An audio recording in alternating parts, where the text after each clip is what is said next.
देशभक्त बांधवानो, भगिनींनो आणि मातांनो, मी वादळात उभा राहणार आहे. तुम्ही राहणार आहात की नाही? मी संकटाशी झुंज देणार आहे. तुम्ही देणार आहात की नाही? अरे हा पाऊस आला तरी मी पावसात भिजणार आहे. तुम्ही भिजणार आहात की नाही? मग जागेवर बसून घ्या. मी नाही हटणार. मी उभा राहिलो लढायला. एवढं संकट किती यायचं तेवढं.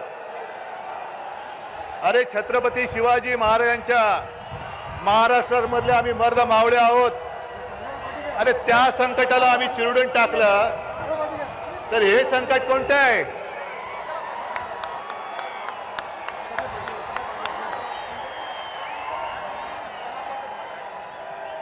मी पहिला प्रथम तमाम परभणीकरांना अक्षरशः मनापासून साष्टांग दंडवत घालतोय.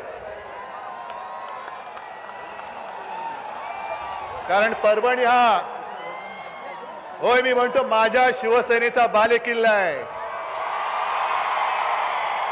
आणि तुम्ही सगळे त्याचे मावळे तर माझ्या उजव्या डाव्या बाजूला उभे आहेतच. आणि भाजपला असं वाटलं असेल, मिंद्यांना असं की सगळं काही पैशाने खरेदी करता येतं, पण परभणीकर पैशाने विकले जाऊ शकत नाहीत. हे शिवसेना प्रमुखांनी कमावलेलं जे प्रेम आहे त्या आशीर्वादाच्या रूपाने माझ्या समोर बसलेलं आहे. आणि आपली परीक्षा आहे, ही परीक्षा आहे. अरे वादळाला सुद्धा अंगावर घ्यायला मर्दाची छाती लागते, ती आपल्याकडे आहे. आणि आम्ही पाठीकडून वार करत नाही. आम्ही वादळाच्या सुद्धा छातीवरती वार करणारे शिवरायाचे मावळे आहोत. आणि तुम्हाला कल्पना आहे की 1-2 दिवसापूर्वी मी पत्रकार परिषद घेतली. कशासाठी घेतली होती? आपलं जे मशाल गीत आहे, ऐकलं तुम्ही? त्याच्यामध्ये एक शब्द आहे, जय भवानी जय शिवाजी. जरा एकदा जोरात द्या नारा. आता त्या गाण्यातला हा मोदी शहांचा जो नोकर निवडणूक आयोग आहे, त्यांनी राजेशजी सांगितलं की जय भवानी शब्द काढा. काढायचा शब्द. अरे मी तर मोदी आणि शहांना सांगते, तुम्हाला कान धरून महाराष्ट्र जय भवानी जय शिवाजी बोलत उठाबशा काढायला लावल्याशिवाय राहणार नाही. तुमचा आकस महाराष्ट्राबद्दल ठीक आहे, त्याचा आम्ही फडशा पाडू. तुम्हाला उद्धव ठाकरे संपवायचं आहे ना, बघा प्रयत्न करून. हा उद्धव ठाकरे तुमच्या समोर उभा आहे आणि त्याच्याबरोबर हे सगळे माझे मर्द मावळे माझ्यासोबत उभे आहेत. पण तुम्ही महाराष्ट्राबद्दलचा राग, अरे आम्ही सुद्धा जय श्रीराम बोलतो, बजरंगबली की जय आम्ही सुद्धा बोलतो. आज तर हनुमान जयंती आहे, पण जय भवानी बद्दल सुद्धा तुमच्या मनामध्ये एवढा द्वेष आणि एवढा आकस काय आहे? यांना काय वाटतं? दिल्लीमध्ये बसले म्हणजे आपण म्हणू, ते म्हणतील तसं सगळं काय देश त्यांचं ऐकेल? ही जिवंत माणसं आहेत, दुरढोरं नाही आहेत.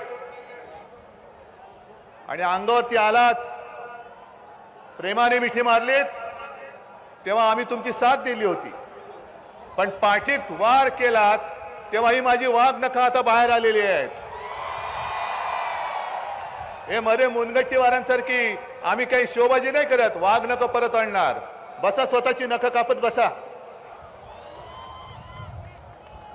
पण तुम्हाला एक एक विषय कळले पाहिजेत. हा महाराष्ट्र आहे, छत्रपती शिवरायाचा, साधू संतांचा महाराष्ट्र आहे. आणि हा महाराष्ट्र महिलेचा अपमान कधी सहन करत नाही.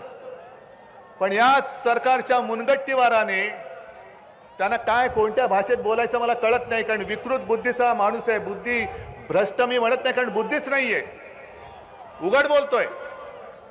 त्यांनी त्यांच्या प्रचाराच्या सभेत, मोदीजींच्या सभेत बहीण भावाच्या नात्याबद्दल जे बोलले ते सुसंस्कृत माणसाला खाली मान घालायला लावणार आहे. मोदीजी त्याच्याबद्दल काहीतरी बोला ना. तुमच्या अलीकडे पलीकडे जे बसलायत, ठीक आहे, तुम्हाला कोणतरी लिहून देतं, आणि तुम्ही उद्धव ठाकरेची शिवसेना म्हणजे ही सगळी बसलेली शिवसेना ही नकली शिवसेना तुम्ही बोलतात। मग तुमच्या आजूबाजूला जी टिनपाट बसलेली आहेत ते वाटेल ते बोलतायत, महिलांचा अपमान करतायत। एक इथलेच ते मंत्री मराठवाड्यातले बसले त्यांच्या मांडीला मांडी लावून सुप्रिया सुळेला, म्हणजे सुप्रिया सुळेला मी बोलतो कारण मी तिला सुप्रिया ताई म्हणतो, अरे तुरे बोलतो, तिला चॅनल समोर शिवी दिली, पण मोदी शाह काय बोलायला तयार नाहीत। महिलांचा अपमान झाला तरी केलं तरी चालेल, पण आम्हाला तुम्ही मतं द्या। या अशा असंस्कृत माणसांना महाराष्ट्रातले एक सुद्धा मत मिळता कामा नये, अजिबात मिळता कामा नये।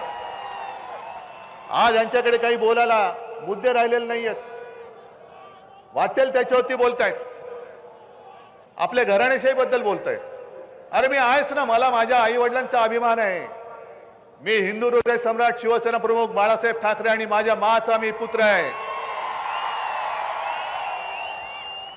आज मोदींचं नाणं महाराष्ट्रामध्ये चालत नाही, मोदींचा चेहरा महाराष्ट्रामध्ये चालत नाही, म्हणून त्या गद्दारांना आपल्या हिंदू हृदय सम्राटांचा चेहरा दाखवून तुम्हाला फसवून मतं मागण्याचा ते केविलवाणा प्रयत्न करतायत। आमची घराणेशाही घराणेशाही घराणेशाही घराणेशाही पाहिजे की नको ही माझी जनता ठरवेल, पण मोदीजी जेव्हा तुम्ही घराणेशाहीवरती बोलता तेव्हा आम्ही तुमच्या एकाधिकारशाहीवरती बोलतो आणि बोलणारच। कारण तुम्ही सगळेजण टीव्ही बघता ना रे, टीव्हीवरच्या मालिका बघता का? अरे काय मालिका बघता, मग कामं कधी करता? पण मालिकांमध्ये सुद्धा त्यांचे हल्ली सीझन असतात, नेटफ्लिक्स आणि हॉटस्टारवर काय असतं त्याच्यावरती, बरोबर ना, सीझन 1 सीझन 2। तसं संपूर्ण देशभरात या भाकड जनता पक्षाची नवीन मालिका सुरू झाली, त्याचा नवीन सीझन आलाय, कोणता? जुमला 3, बरोबर ना। 2014 साली पहिल्यांदा आला जुमला 1, 19 ला आला जुमला 2 आणि पुन्हा 24 ला येतोय जुमला 3। ऍक्टर तोच, खलनायक पण तोच, स्टोरी रायटर तोच, सगळं काही तेच। आणि आता किती वेळा ती मालिका बघायची? पहिल्या 2 भागात आम्हाला सुद्धा वाटलं असेल अरे बरी मालिका दिसते, काहीतरी महाराष्ट्राचं कल्याण होईल, पण 10 वर्ष याने पूर्ण महाराष्ट्र नासून टाकला, देश नासून टाकला। बरोबर आहे, जरा एकदम मोठ्याने बोला, एकदम मोठ्याने बोला। दादा काय बोलला ऐकलं का रे तुम्ही? अब की बार भाजपा तडीपार। ही मालिका आता बंद करा, कारण ही मालिका बघून कोणाचं पोट भरलेलं नाहीये।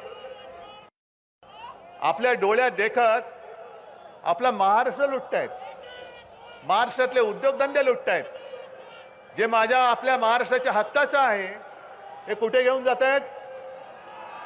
कुठे? तरी आपण गप्प बसायचं?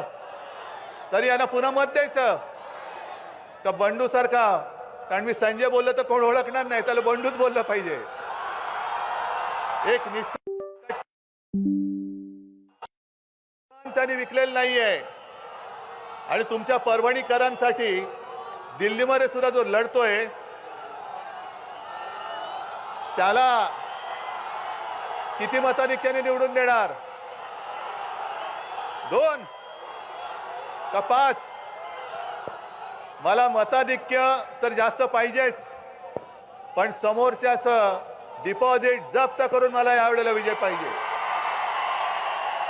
कारण ही निवडणूक केवळ शिवसेनेची नाहीये, ही निवडणूक तुमच्या आमच्यासाठी संपूर्ण देशासाठी लोकशाही विरुद्ध हुकुमशाहीची निवडणूक आहे।